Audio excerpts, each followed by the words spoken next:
In your city, we have seen 3 months now of street demonstrations and protests. They have become increasingly violent. Is your heart and your head still with the protest movement? Yes, very much so. I think it is a pity that there is escalating violence, both on the part of the protesters, although involving a very small number of people, but also on the part of the police. The police are increasingly brutal and unrestrained in exercise of their powers. But I'm very much behind the underlying causes of this movement. It is about Hong Kong's fight to defend basic freedoms, civil liberties, and to demand political participation through fair and open elections on the basis of one man, one vote, all of which are promised in the Joint Declaration and Hong Kong's Basic Law, the Basic Law which is our mini-constitution. Well, you've just defined the protest movement's objectives in very broad terms, but it seems to me, if I remember back to June of this year, there was one very clear motivation and demand for the demonstrators, and that was to get the extradition bill that appeared to be about to be passed, and which would have allowed, of course, criminals in Hong Kong, suspects, to be sent to the Chinese mainland for trial. The main objective was to get that quashed, and now the chief executive of Hong Kong, Carrie Lam, has withdrawn the bill. So why are people still on the streets? Well, first of all, Carrie Lam has only acceded after 3 months of continuing protest to one of the 5 public demands.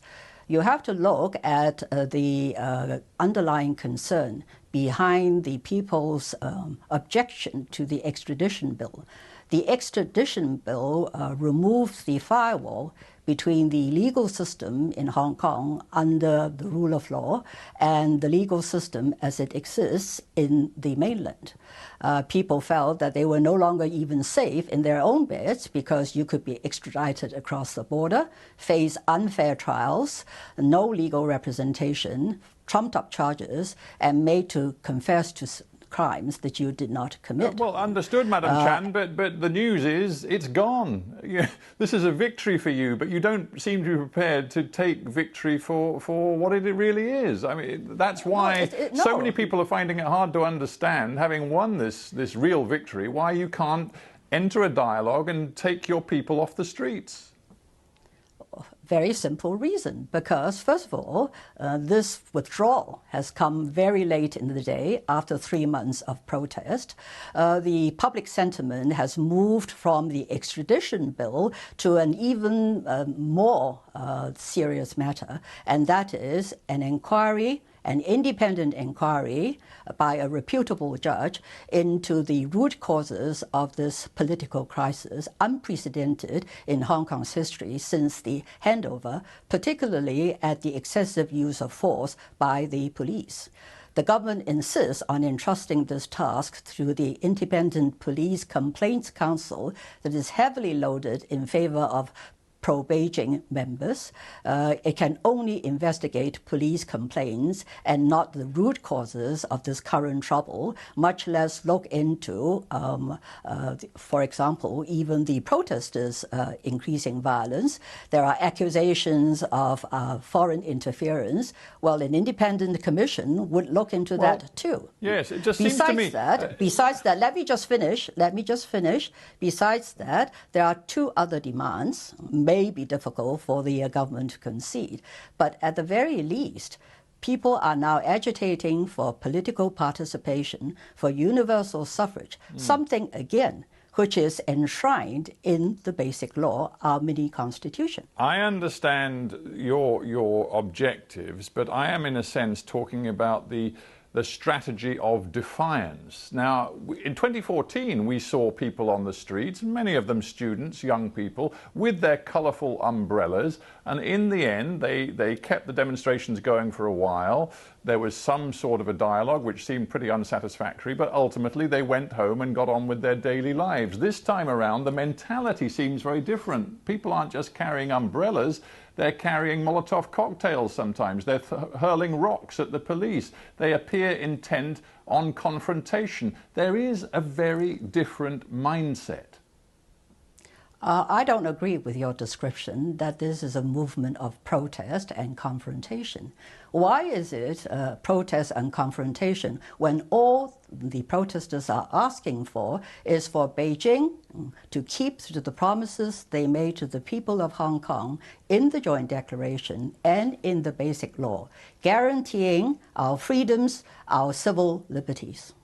Come back to the instances of violence. And of course, much of the violence we have seen on video has been perpetrated by the Hong Kong police, but some of it has been perpetrated by protesters and demonstrators as well. There was the infamous case of the video showing the violent beating of a man who appeared to be a Chinese journalist at Hong Kong airport. Now that plays into a narrative that Beijing is pushing, that ultimately there is a terrorism at work in Hong Kong and they have a duty, working, of course, with the Special Administrative Region government in Hong Kong, to quash terrorism. You may be playing into their hands. That may be so. I don't agree with violence, and I certainly condemn violence. But I would point out that the SAR government and Beijing have a very easy solution to stop violence, and that is that you have to listen to Hong Kong people. Which government, which responsible government refuses to listen to the voices of 2 million people taking to the streets? That's a quarter of Hong Kong's population. So if you want to stop the violence, the easy way out is for Beijing to allow our chief executive some latitude. It is futile to assert that one country, two systems is working well when our chief executive doesn't even have the freedom to step down to take responsibility for this debacle.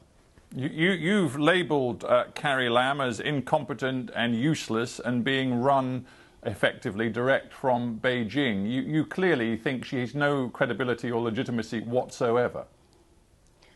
Oh, Mr. Secker, those are your words. They are not mine. I originally said forcing Carrie to step down, who would step into her shoes?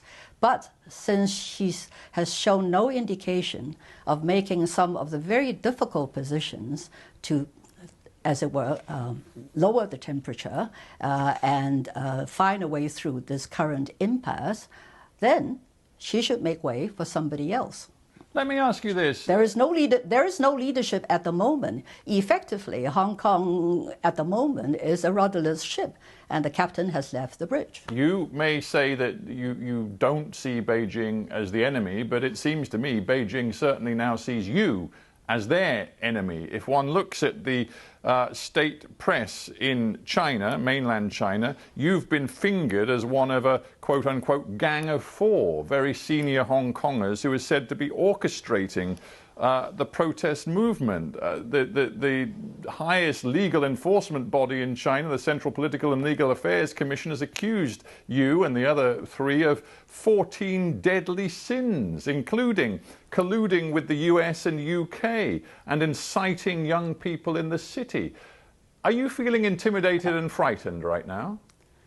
Well, Mr. Secker, you clearly do not know me, and you do not know my experiences and my history. But I hope you can see that this is all part of the state propaganda machinery.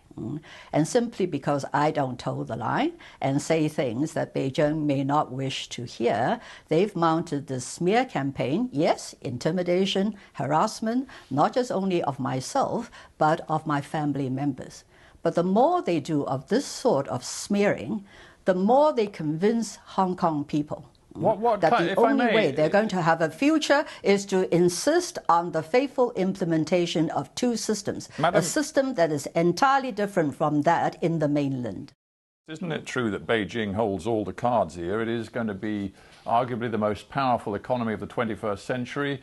Admittedly, it's in a trade war with the United States right now, but ultimately the international community is hardly going to see it in its interest to make a major intervention in the Hong Kong crisis when it needs a very strong economic relationship with Beijing. Well, I sincerely hope that Britain, the United States, and other international communities are not simply going to capitulate and go on bended knees simply because China is currently the world's second largest entity. The world has to face up to how they are going to engage in and deal with this rising China. And surely it is in the interest of the world as a whole, but also I suggest in the interest of my country, that China should increasingly, sooner rather than later, embrace some universal values, particularly respect for human dignity, fundamental rights and freedoms. That would be good for the nation as a whole and for the rest of the world. But if I may say so, Madam Chan, that's a very interesting proposition you've put to me there, because it seems to me you're getting very close to saying that you believe the pro-democracy demonstrations and protests in Hong Kong can be some sort of model to emulate, some sort of inspiration for people in mainland China, and that you want what you're doing to be a message to people across the whole country of China. Is that what you're really saying? Because that would be very inflammatory as far as President Xi Jinping is concerned. Those are, again, your words. What I am saying is, to the extent that Beijing allows Hong Kong genuine universal suffrage, and we are seen to be making a success of a liberal democratic Hong Kong, then Beijing officials might like to use the Hong Kong model in terms of developing a model of representative government that would suit the country's interests as a whole. You're entering very dangerous territory there, though, aren't you? And if Beijing really does see Hong Kong as some sort of model, then surely the impulse from President Xi on down is going to be to ensure that your pro-democracy movement does not succeed. Well, I'm not forcing this upon mainland China. I'm simply just saying that if we are seen to be making a success of this, surely it is also a successful point that Beijing can make in terms of making a success of one country, two systems. Well, when you say success, hang on. In the longer run, I hope that my country will learn to embrace some universal values.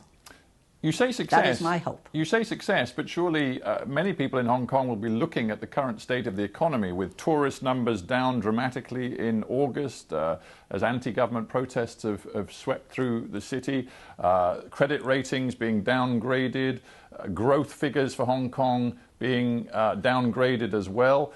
A lot of Hong Kongers, even if they might support some of the principles you've outlined with me, they're going to be gravely concerned that the continued unrest is going to affect them very materially. In certain respects, yes, I would accept that perhaps the tourism industry is directly impacted because tourists are afraid to come to Hong Kong in view of what has been described as riots.